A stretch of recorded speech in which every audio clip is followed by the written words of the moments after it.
Assalamualaikum warahmatullahi wabarakatuh.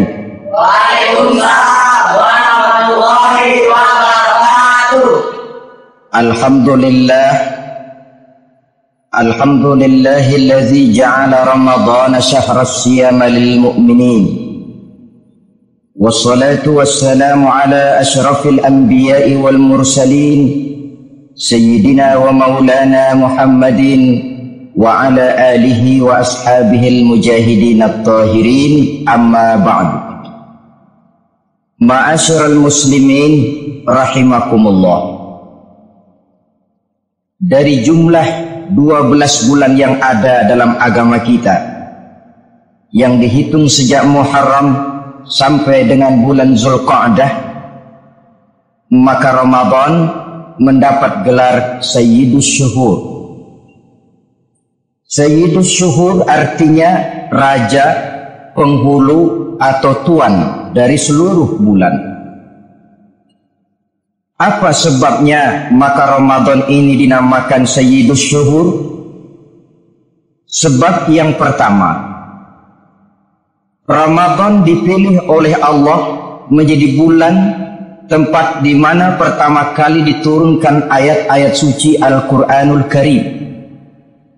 Allah tidak memilih Rabiul Awal, tidak Rajab, tidak pula Sya'ban misalnya, tetapi dipilihnya Ramadan untuk menjadi bulan di mana diturunkan ayat-ayat suci Al-Quranul Karim, seperti yang dijelaskan dalam surah Al-Baqarah ayat 185. A'udzubillahi minasyaitonir rajim. Syahrul Ramadan allazi unzila fihi al-Qur'an hudan linnasi wa bayyinatin minal huda wal furqan. Bulan Ramadan, bulan di mana diturunkan di dalamnya Al-Quranul Karim yang merupakan petunjuk dan jalan menuju petunjuk bagi orang-orang yang beriman. Oleh sebab itu, salah satu bentuk ibadah yang sangat dianjurkan di bulan Ramadan diantaranya ialah memperbanyak membaca ayat-ayat suci Al-Quranul Karim. Yang kedua, Ramadan disebut Sayyidus Syuhur karena di dalamnya ada satu malam yang bobotnya khairun min alfi syahr. Satu malam tetapi lebih baik daripada 1000 bulan. Itu dinamakan dengan Lailatul Qadar. 1000 bulan kira-kira 83 tahun. Nilai ibadah di malam itu lebih baik daripada nilai ibadah 83 tahun. Padahal umur orang sekarang kan jarang yang sampai 83 tahun. Bagaimana ini harus kita pahami? Ma'asyiral muslimin, sejak kita akil balik sampai kepada usia kita yang sekarang ini, kalau kita mau jujur bercermin, rasanya kita harus mengakui banyak dosa dan kesalahan yang pernah kita kerjakan. Kalau kita berbuat dosa selama 40 tahun, kemudian kita bertobat 20 tahun lamanya, kalau menurut rumus dagang, ini kan belum tertutup. Dosa 40 tahun ditebus dengan taubat 20 tahun. Tapi haruskah dosa tidak terampuni? Allah Subhanahu wa ta'ala Maha Penyayang. Disediakannya malam-malam yang istimewa, yang punya nilai khusus. Seolah-olah Allah berkata, hai manusia, kau tidak perlu putus asa. Bagaimanapun banyak dosa kau lakukan, bagaimanapun banyak kesalahan kau kerjakan, nih, aku sediakan satu malam khairun min alfi syahrin, lebih baik daripada 1000 bulan yang disebut dengan Lailatul Qadar. Kapan sih Lailatul Qadar itu? Menurut Al-Imamul Ghazali, Lailatul Qadar itu adanya pada 10 hari yang akhir di bulan Ramadan, terutama pada malam-malam ganjil. Malam 21, 23, 25, 27, dan 29. Tapi orang yang ingin menemukan Lailatul Qadar, dia harus sudah berjaga sejak awal Ramadan. Jadi nggak boleh pakai ilmu ngincer. Tahu ilmu ngincer? Tanggal 20 Ramadan nggak terawih, 21 terawih, 22 perek lagi, 23 masuk lagi, 24 nggak ke masjid. Temannya tanya, kenapa nggak ke masjid? Ini kan bukan malam ganjil, nggak turun Lailatul Qadar.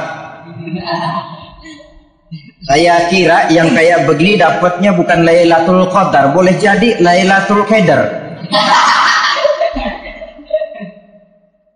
Orang yang ingin menemukan Lailatul Qadar itu, dia harus berjaga-jaga sejak awal Ramadan. Inilah di antara tugas kita, memanfaatkan waktu-waktu yang punya nilai istimewa. Itu ada dalam agama. Dalam setiap minggu ada hari istimewa. Dalam setiap hari ada jam-jam istimewa. Dalam setiap tahun ada bulan istimewa.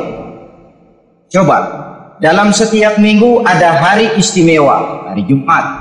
Dalam setiap hari ada jam-jam istimewa, sepertiga malam yang terakhir. Antara jam 2 sampai menjelang fajar di kala subuh, itu saat-saat istimewa. Di samping saat istimewa, Allah pun menyediakan tempat-tempat yang istimewa. Sholat di Masjidil Haram, pahalanya 100.000 kali ketimbang sholat di masjid-masjid lain. Begitu di Masjid Nabawi misalnya, ini tempat yang istimewa. Lailatul Qadar waktu yang istimewa yang diberikan kepada kita untuk kita manfaatkan dengan sebaik-baiknya. Toh dalam kehidupan bernegara saja misalnya, kan pada setiap tanggal 17 Agustus itu presiden memberikan grasi ampunan kepada para entah itu tahanan politik dan sebagainya, ada yang mendapat potongan tahanan, waktu-waktu yang istimewa. Inilah sebab kedua kenapa Ramadan dinamakan Sayyidus Syuhur.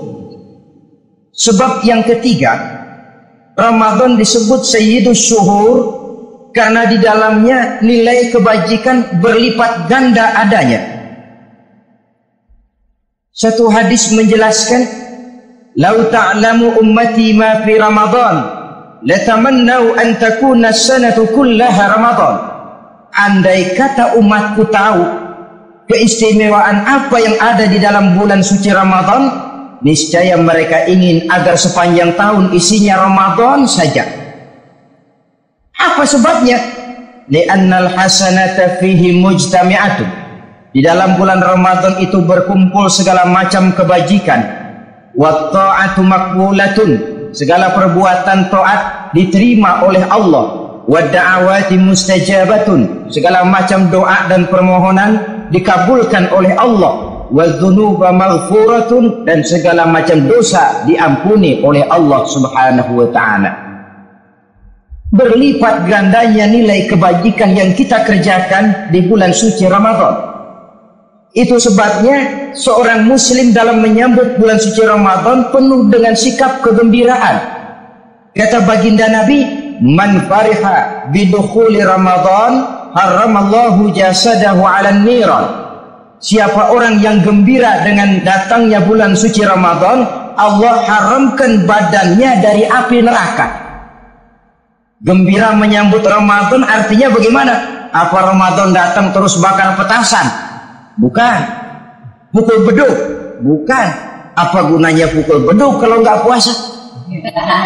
Apa gunanya bakar mercon kalau tidak melaksanakan ibadah di bulan suci Ramadan? Gembira menyambut datangnya Ramadan dalam arti mempersiapkan diri untuk melaksanakan ibadah dengan sebaik-baiknya di bulan suci Ramadan ini.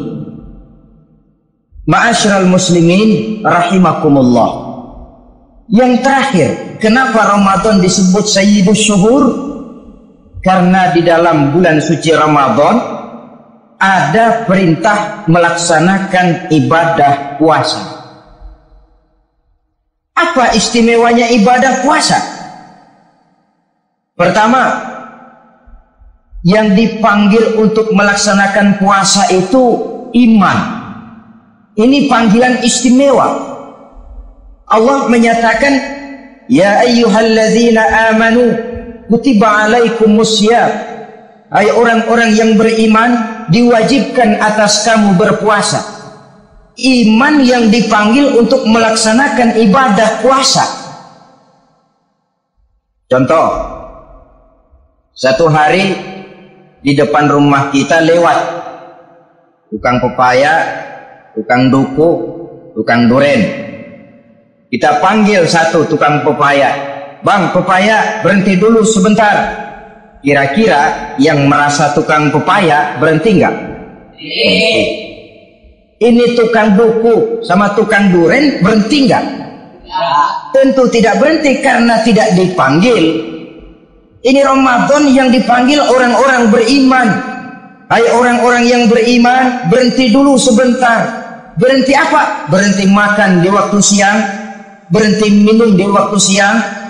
Yang merasa beriman berhenti. Yang tidak beriman langsung. Biar Ramadan siang-siang makan jalan terus, merokok melepus terus. Kenapa? Tidak beriman, tidak merasa terpanggil oleh ayat tadi. Sekarang tukang pepaya lewat depan rumah, kita panggil, bang pepaya berhenti dulu. Dia dengar tapi nggak mau berhenti. Apa kita bilang? Tukang pepaya budak. Dipanggil nggak mau berhenti. Ini ada orang ngaku beriman kepada Allah, Ramadan dipanggil disuruh berhenti makan siang, nggak berhenti juga. Mukmin budak. Disuruh berhenti minum di waktu siang, nggak berhenti juga. Mukmin budak. Ini istimewanya puasa. Panggilan difokuskan kepada iman. Hai orang-orang yang beriman. Allah tidak bilang hai orang-orang yang sudah masuk Islam. Tidak. Ya ayyuhallazina aslamu. Tidak. Ya ayyuhalladzina amanu yang dipanggil. Hai orang-orang yang beriman. Nilai nurani yang paling dalam itu yang dipanggil melaksanakan ibadah puasa. Lalu orang beriman yang bagaimana yang wajib puasa? Pertama, dia sudah balik. Yang kedua, berakal sehat. Yang ketiga, dia mampu berpuasa. Orang beriman macam ini balik, berakal sehat, mampu melaksanakan puasa. Kalau cukup syarat ini, dia wajib puasa. Kurang syarat, tidak wajib puasa. Jadi kalau di bulan Ramadan ada teman kita tidak puasa, jangan heran barangkali syaratnya kurang. Cukup dalam hati saja, ini orang kurang syarat, makanya nggak puasa. Pak, itu teman saya kok nggak puasa? Nggak puasa, nggak puasa. Dia bukan orang beriman kali ya. Orang yang tidak beriman itu tidak wajib puasa. Beriman kok Pak? Iman, tapi nggak puasa, nggak puasa. Belum balik kali ya. Belum balik, cuma badan doang gede. Bongsor kali itu. Belum balik. Sudah kok Pak, sudah balik, sudah. Tapi nggak puasa, enggak. Gila kali dia. Gila kali, sebab orang yang tidak berakal itu tidak wajib puasa. Waras Pak, dia tidak gila, tidak. Barangkali dia tidak mampu melaksanakan puasa karena terkena uzur syar'i. Ini keistimewaan puasa yang pertama yang dipanggil melaksanakannya iman. Keistimewaan yang kedua, oleh karena yang dipanggil iman, maka puasa dinamakan ibadah sirriyah. Ibadah rahasia. Kalau kita sembahyang, orang lihat kan? Lihat enggak? Lihat. Kita bayar zakat, orang tahu. Kita pergi haji, apalagi pergi haji sekampung nganterin. Tapi kita puasa atau tidak puasa, yang tahu kan cuma kita dan Allah saja. Pura-pura sedekah nggak bisa. Pura-pura sholat ketahuan. Gerakannya mesti canggung. Pura-pura pergi haji, kemana perginya? Tapi pura-pura puasa, gampang. Namanya ibadah sirriyah. Bulan puasa, jam 8 pagi, makan. Keluar rumah, bibir lap yang kering. Jalan lemesin dikit. ada angin belaga miring. Temennya tanya, lo lemes amat, gue lagi puasa nih. Orang lain bisa dibohongi, sebab puasa memang merupakan ibadah sirriyah yang tahu cuma kita dan Allah saja.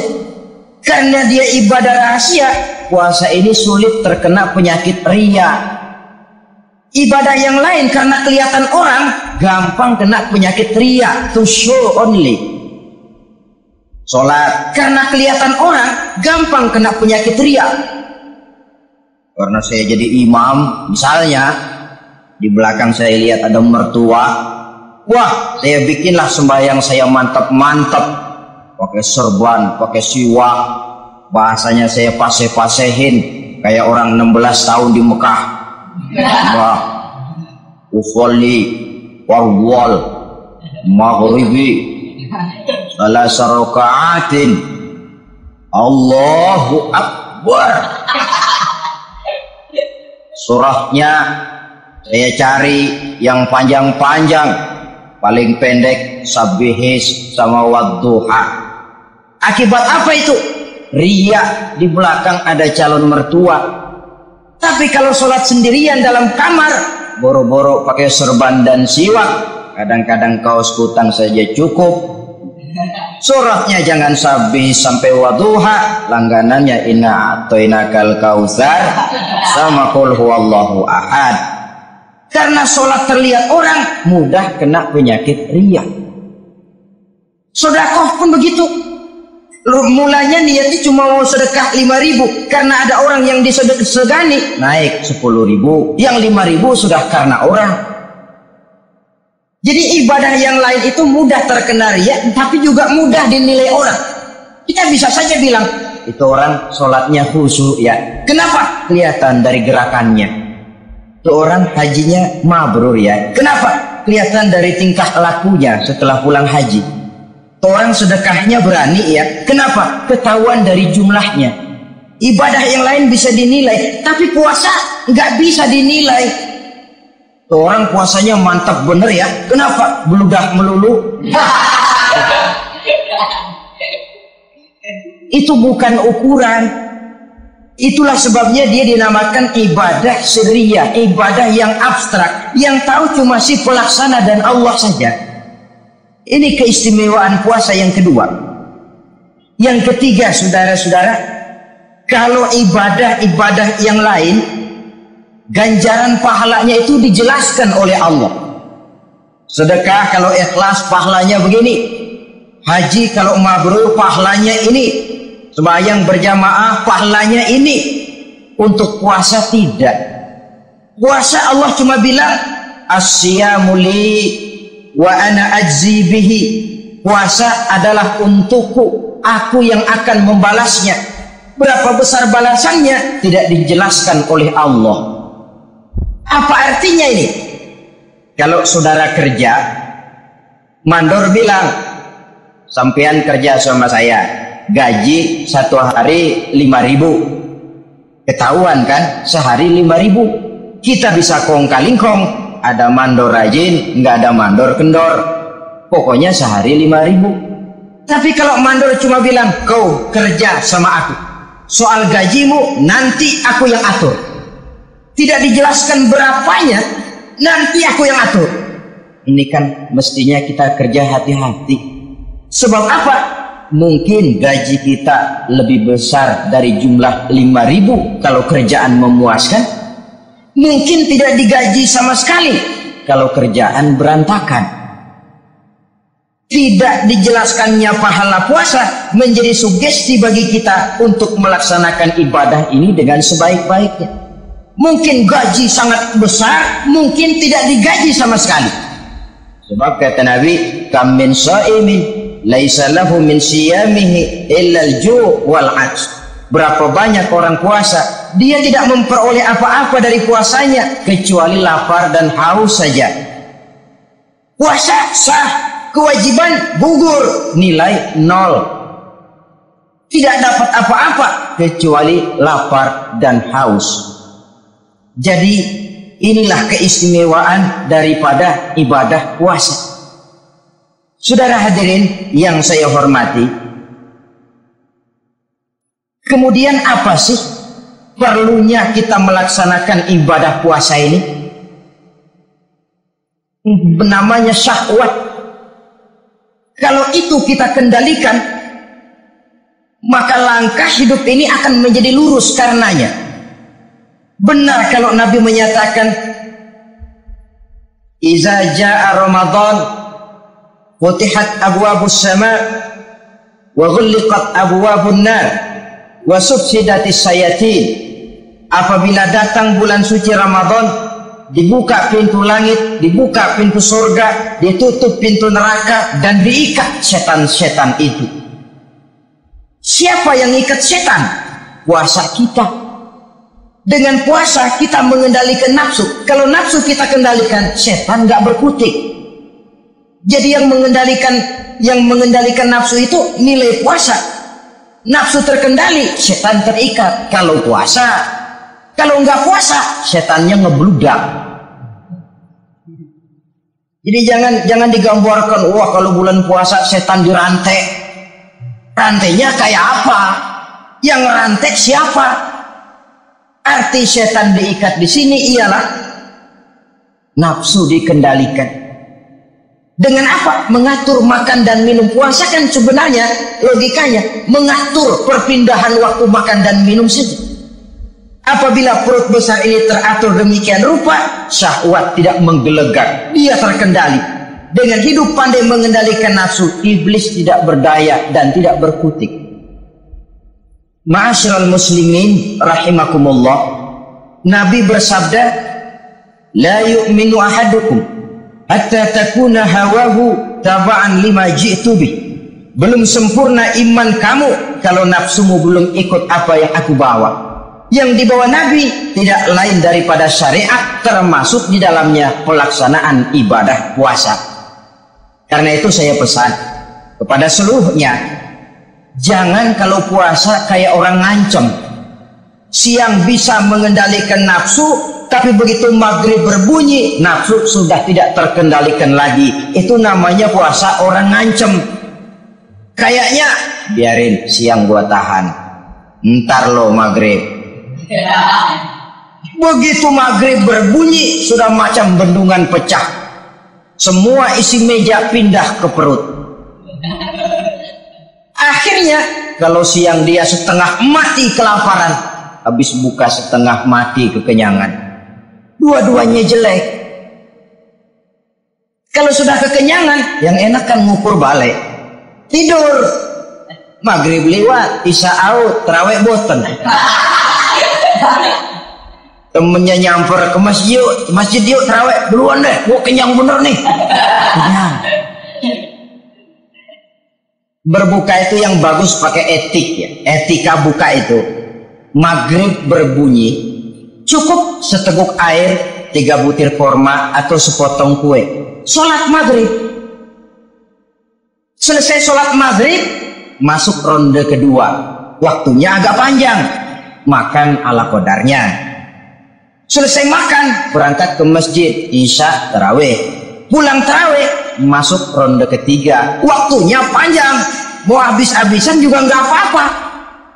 Tapi kalau begitu maghrib berbunyi langsung dipukul 1 ronde, kita yang rubuh. Kenyangan. Waktu siang dia sanggup mengendalikan nafsu, tapi begitu maghrib berbunyi, nafsu sudah tidak terkendali lagi. Asar pengaruh puasa tidak akan membekas dalam jiwanya. Siang jelas puasa, nggak boleh ngerokok. Begitu maghrib sampai imsak kayak lokomotif, kelebul nggak berhenti. Tidak lagi sanggup mengendalikan diri, mumpung boleh katanya.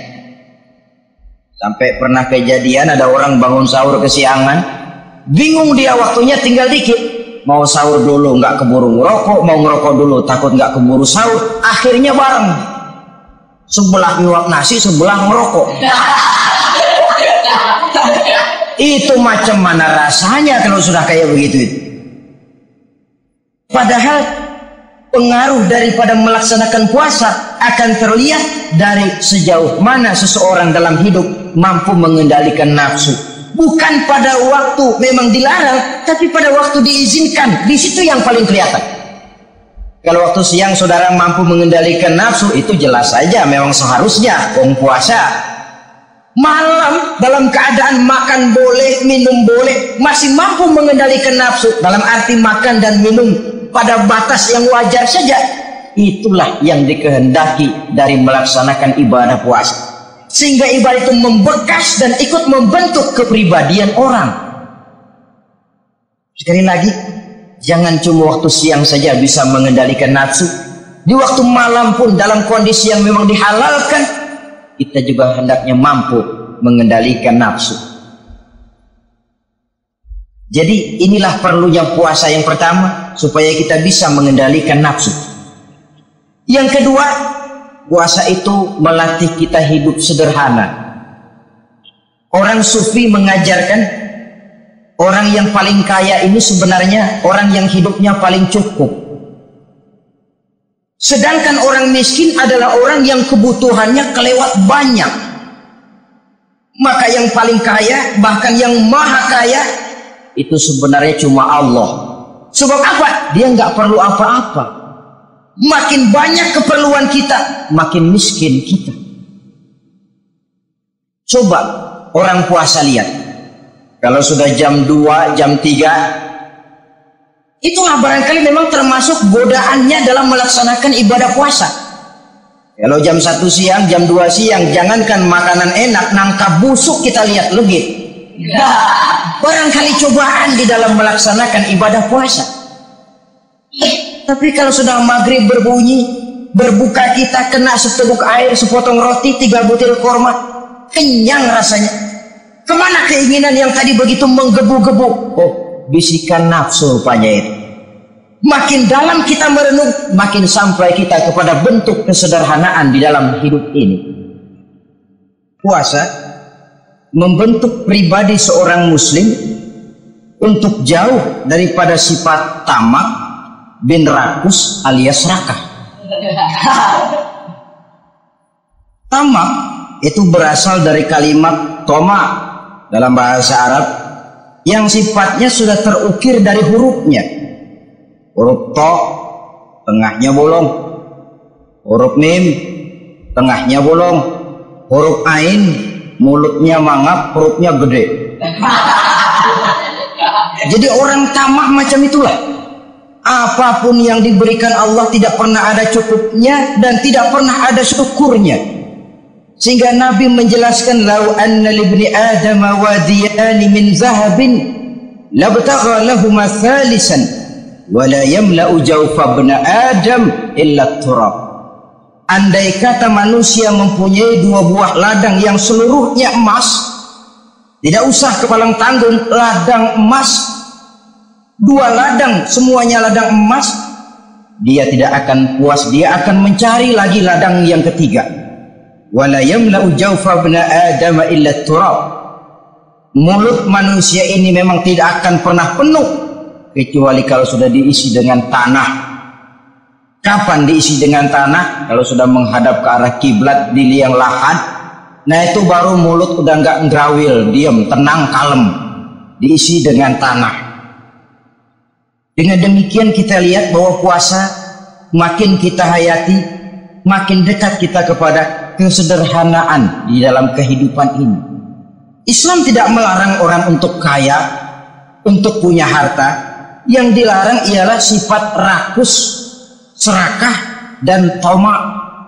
Karena ini akan membuat orang melakukan segala macam cara, ingkar kepada nikmat Allah, tidak pandai bersyukur, pandangan matanya selalu diarahkan ke atas. Dikala hidupnya sudah serba cukup, dia masih merasa kurang. Sebab itu dia selalu kurang. Dia sudah kaya tapi masih merasa miskin saja, maka hidupnya pun miskin terus. Saudara-saudara ma'asyiral muslimin, ini hikmah yang kedua kenapa kita perlu puasa. Yang ketiga, puasa itu melatih kita cinta kepada fakir miskin, orang-orang yang tidak mampu, yang memerlukan pertolongan. Bagaimana caranya? Dunia pendidikan berkata bahwa pendidikan akan lebih berhasil kalau bersifat audiovisual. Mengajar anak berenang, bawa ke kolam. Mengajar anak naik sepeda, berikan sepedanya. Mengajar orang cinta fakir miskin, rasakan apa yang dirasakan oleh fakir miskin. Apa itu? Lapar, haus. Kan gak bisa ngajarin anak berenang teori saja. Ke kolam gak pernah. Teori hafal luar kepala. Gaya dada begini, gaya 200 meter begini, gaya kupu-kupu begini, gaya bebas begini. Teori hafal ke kolam gak pernah. Sekali terjun gaya batu.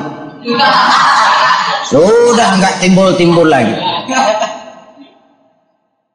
Gak bisa ngajar anak naik sepeda cuma teori saja. Sepedanya tidak pernah diberikan. Hafal teori. Bab 1 pegang stang. Bab 2 dorong. Bab 3 kaki kanan naik pedal kanan. Bab 4 genjot. Hafal teori, megang sepeda enggak pernah. Begitu dikasih sepeda dia naik, habis tukang bakso. Pun mendidik orang cinta kepada fakir miskin tidak bisa cuma lewat seminar, kongres, penataran, indoktrinasi. Diadakan simposium, seminar, diskusi supaya orang cinta kepada fakir miskin, tapi yang bicara orang kenyang semua. Bagaimana hati ini mau peka? Islam itu nggak usah banyak teori lah.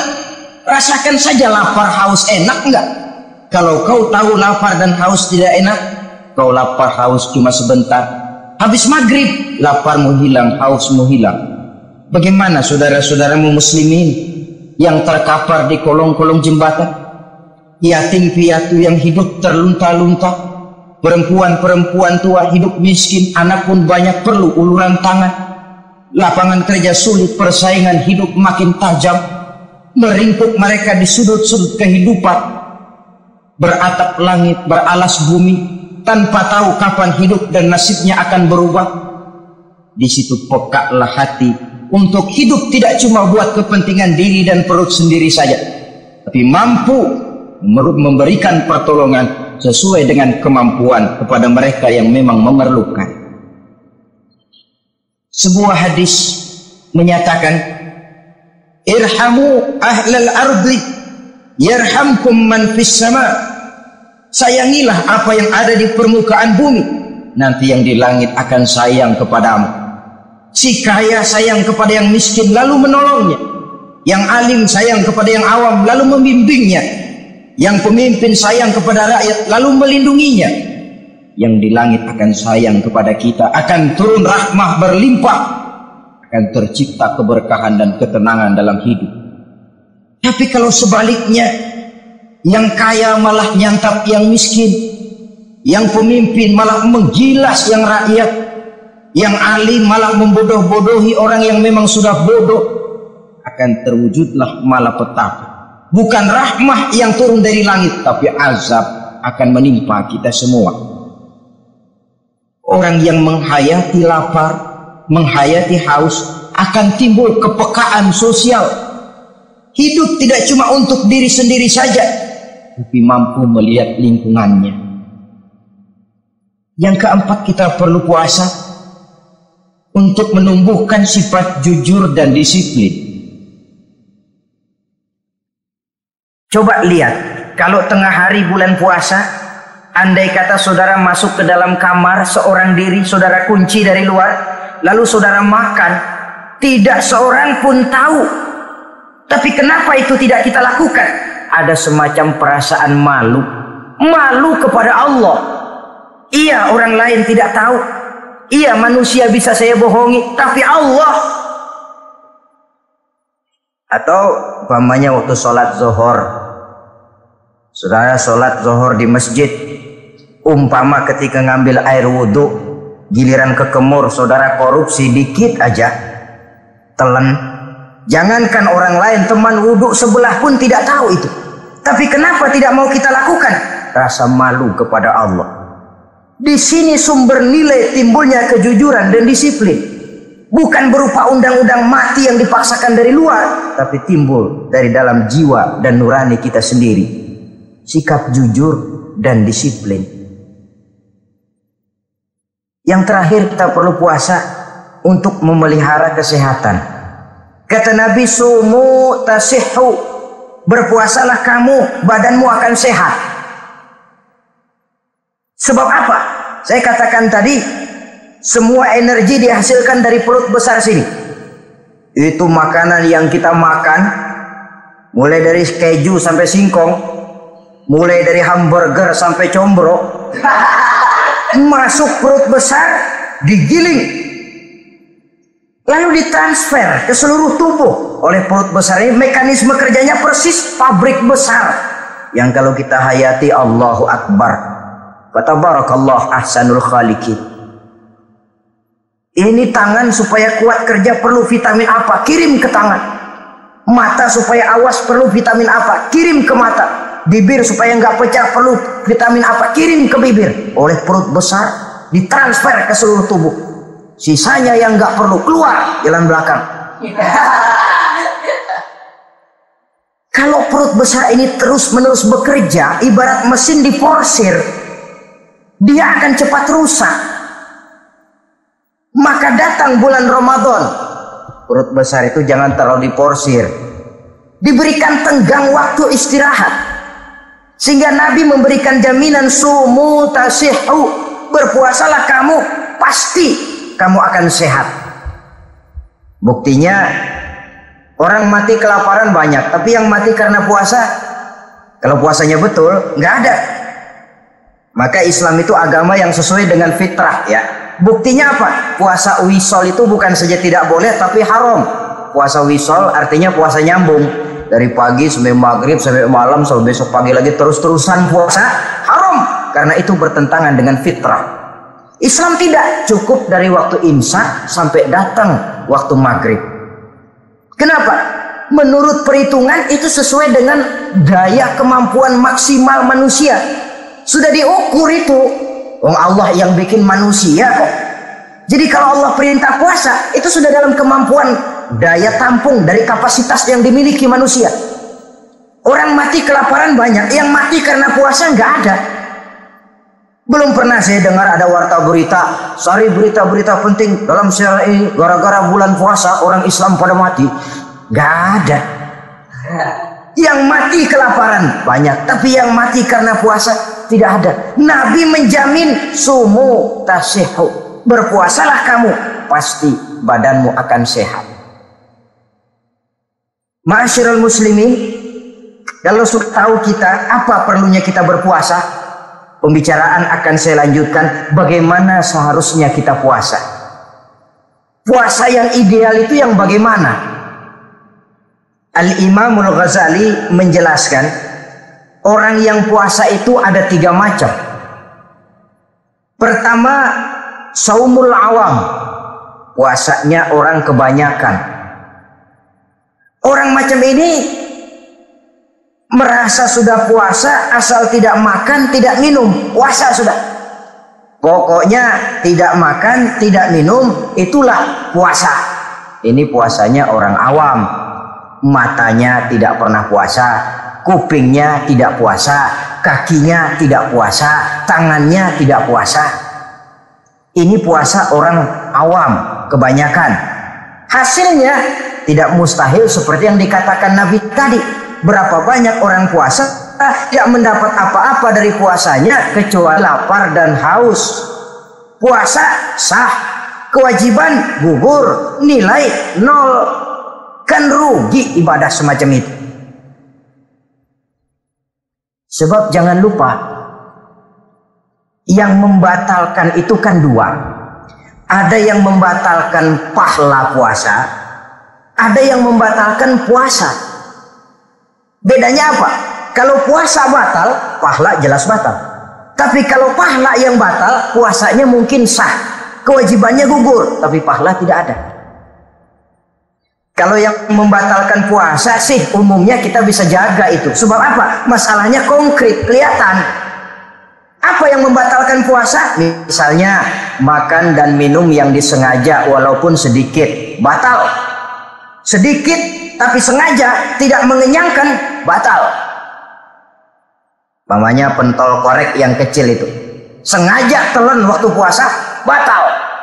Kan sedikit Pak, nggak kenyang kok. Sengaja itu yang bikin batal. Tapi kalau tidak sengaja seperti lupa, itu tidak batal.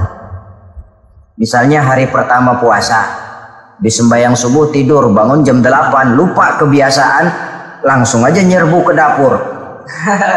Dapat sepiring setengah, ingat, astagfirullah, lagi puasa, betul. Setelah ingat bagaimana? Yang masih ada di mulut keluarkan, berkemur, lanjutkan puasanya, sah. Perkara sepiring setengah yang udah kadang masuk bagaimana Pak? Itu rezeki. Lawang orang lupa itu kan jenis yang ma'fu anhu, jenis yang dimaafkan. Makan dan minum yang disengaja walaupun sedikit, batal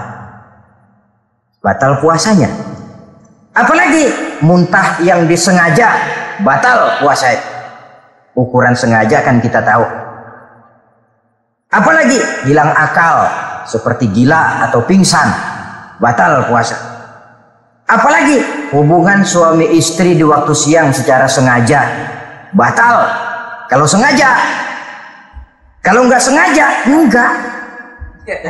Namanya nggak sengaja. Umpamanya, saya nggak sengaja Pak, tahu-tahu udah nyampe situ, gimana? Ya nggak batal, cuma begitu ingat, buru-buru selesai mandi, lanjutkan puasanya, sah. Jangan begitu ingat sih ingat Pak, puasa cuman tanggung. Nah, ini tanggung ini yang bikin jadi batal. Dan jangan lupa, orang yang membatalkan puasa karena hubungan suami istri, dendanya paling berat. Seorang sahabat pernah lapor, halaktu ya Rasulullah, ya Rasul, celaka saya. Ma ahlakaka, apa yang bikin kamu celaka? Saya lagi puasa Ramadan ya Rasulullah, saya nggak tahan. Lalu saya nyelonong sama istri saya, pengantin baru ini rupanya. Nyelonong bagaimana? Ya nyelonong.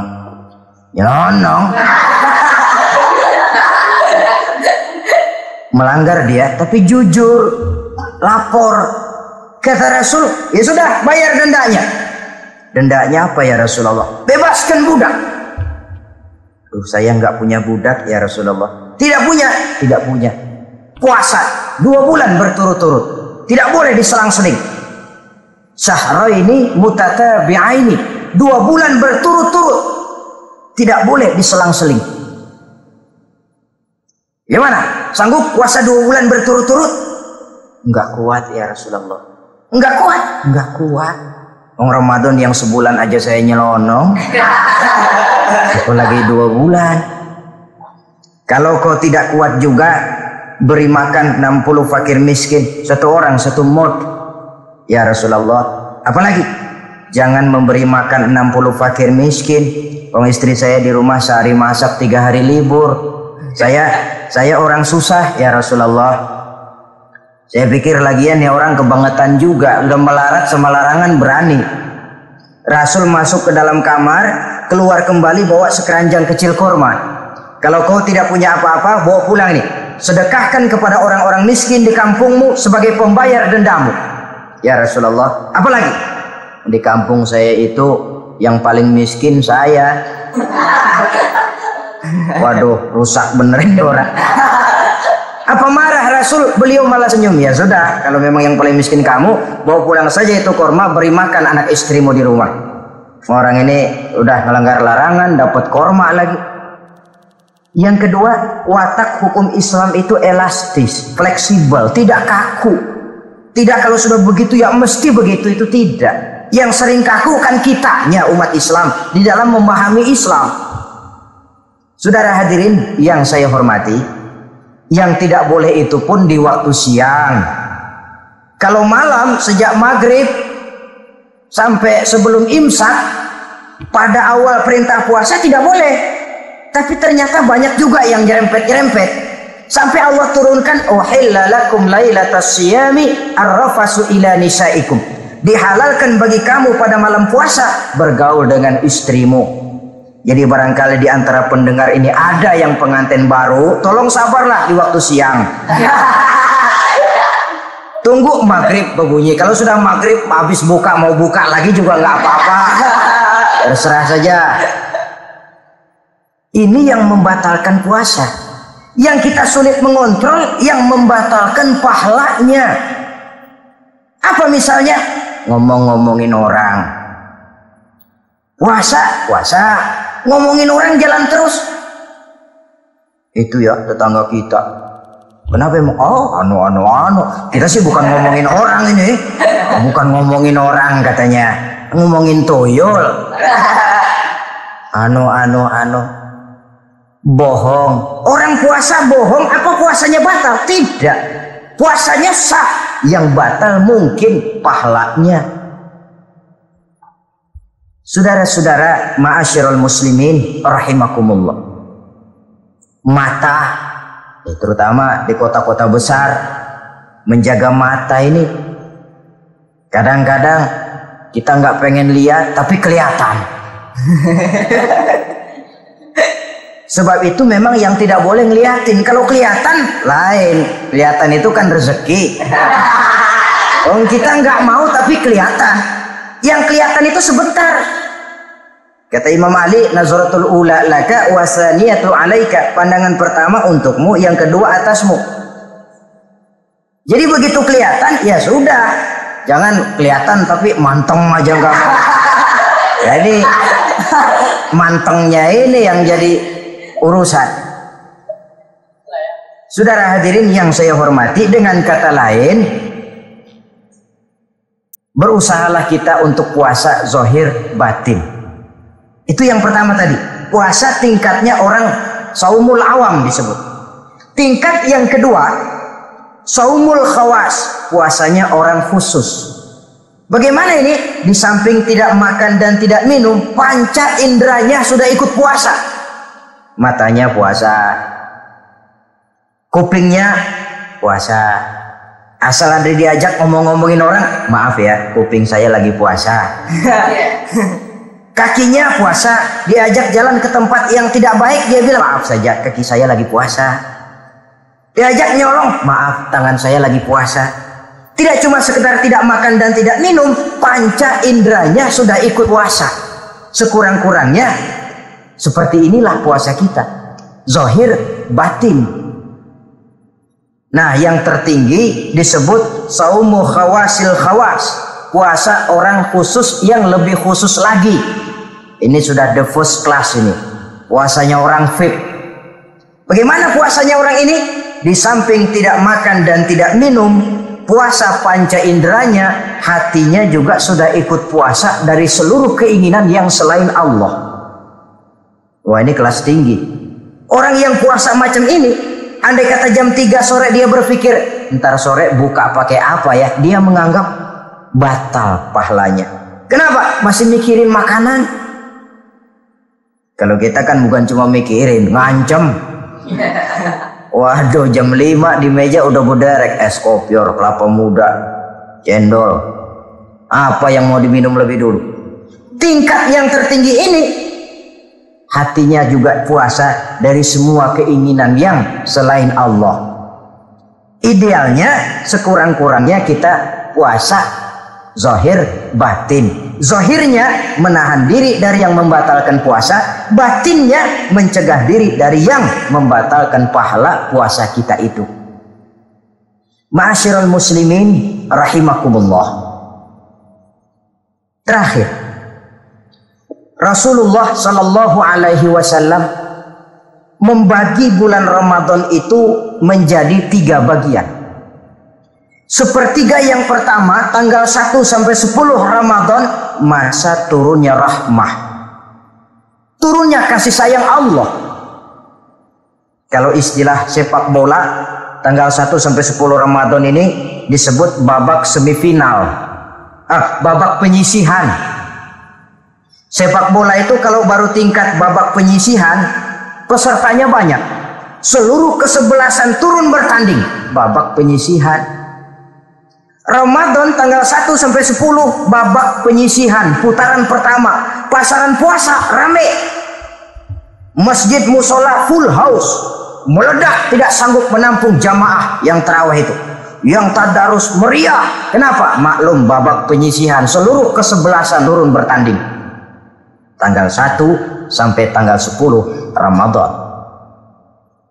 Bila itu selesai, selesailah putaran pertama, masuk putaran kedua, sepertiga yang kedua tanggal 10 sampai 20 Ramadan, masa maghfirah, masa turunnya ampunan dari Allah, masuk babak semifinal. Sepak bola itu kalau sudah babak semifinal, itu kan sudah banyak kesebelasan yang masuk kotak. Maka 10 Ramadan ke atas, pasaran puasa mulai menurun. Yang nggak puasa mulai nekat. Yang tadarus sudah mulai sayup-sayup sampai. Sementara barisan orang sembahyang taraweh di masjid mulai mengalami kemajuan dengan pesatnya. Barisannya makin maju ke depan. Maklum, tidak semua kesebelasan tangguh. Ada yang sejak bertanding sudah berhitung, kita sih bakalan kalah jelas, yang penting main aja dulu udah. Ada yang rajin ke masjid motifnya lain, ada karena ikut-ikutan teman, karena malu sama mertua, rajin terawih, karena nganterin, rajin terawih, bayangnya paling belakang berdua lagi. Malah ngeledek begitu imam waladolin, dia di belakang nyaut asik.